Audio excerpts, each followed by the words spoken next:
मध्य प्रदेशच्या इंदूरमध्ये नात्यांना काळीमा फासणारी घटना घडली आहे। मामीच्या प्रेमात असलेल्या भाच्यानं त्याच्या मित्रांच्या मदतीनं मामाची हत्या केली। पोलिसांनी 12 तासांच्या आत ब्लाइंड मर्डर केसचा उलगडा केला। या प्रकरणात 6 आरोपींना अटक करण्यात आली आहे। विदूर नगरमध्ये पोलिसांना काल रूपसिंह राठोड याचा मृतदेह सापडला। रूपसिंह यांच्या खुनात त्यांचा भाचा शुभमचा समावेश असल्याची माहिती पोलिसांना मिळाली। पोलिसांनी भाच्यासह हत्येत सहभागी असलेले त्याचे 4 मित्र आणि मामीला अटक केली। रूपसिंह यांच्या 6 वर्षीय मुलामुळे या प्रकरणाचा उलगडा झाला। शुभम आणि त्याची मामी पूजा यांचे प्रेमसंबंध होते। त्यातूनच दोघांनी रूपसिंह राठोड यांचा काटा काढला।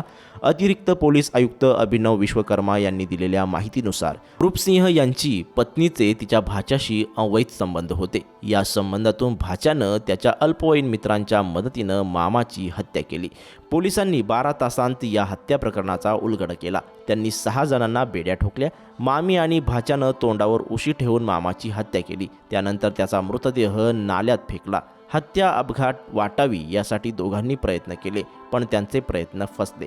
पोलिसांनी या प्रकरणाचा उलगडा करण्यासाठी नातेवाईकांसह मृताच्या 6 वर्षीय मुलाची चौकशी केली। रूपसिंह यांचा मृत्यू अपघात नसून घातपात असल्याचा संशय पोलिसांना चौकशी दरम्यान आला।